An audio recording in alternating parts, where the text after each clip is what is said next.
Dead America, the Second Month, the SoCal Mission Box Set, Books 1 through 6. Written by Derek Slaton. Narrated by Aaron Smith.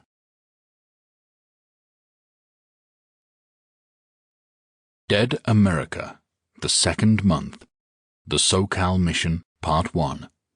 Written by Derek Slaton. Narrated by Aaron Smith.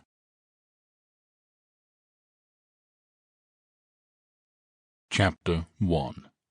Seattle Rebuild, Day 8.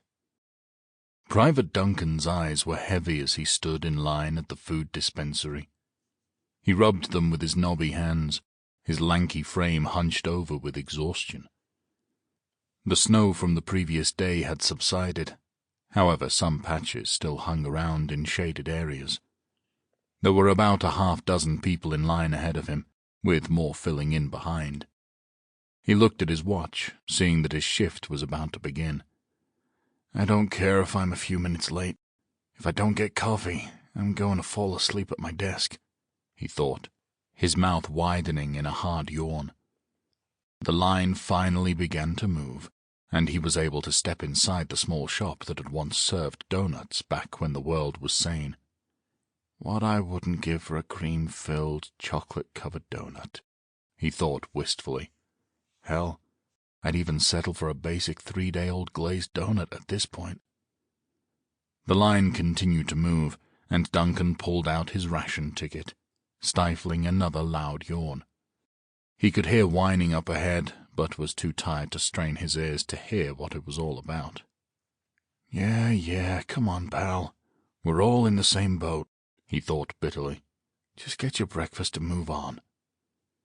A moment later, the man swept by, grumbling under his breath, with no food in his hands. Duncan shook his head. Even in the apocalypse, there were still disgruntled, pissy customers. The next few people got their orders, and finally he reached the counter. Yeah, let me get the largest coffee currently allowed by law, and whatever breakfast pastry is the most sugar, he said hoarsely, and handed over his ration ticket. The clerk turned around and grabbed a 12-ounce cup of hot coffee and half a pre-packaged cheese Danish on a napkin. He set it down on the counter, and Duncan blinked down at it before looking back up at the clerk. Half a Danish and a shot glass of coffee? He scoffed. I need something to jumpstart my day. The clerk pointed to the dressings table. We have some sugar packets over there if you want to do a line like it's cocaine, he said dryly. Sample complete. Ready to continue?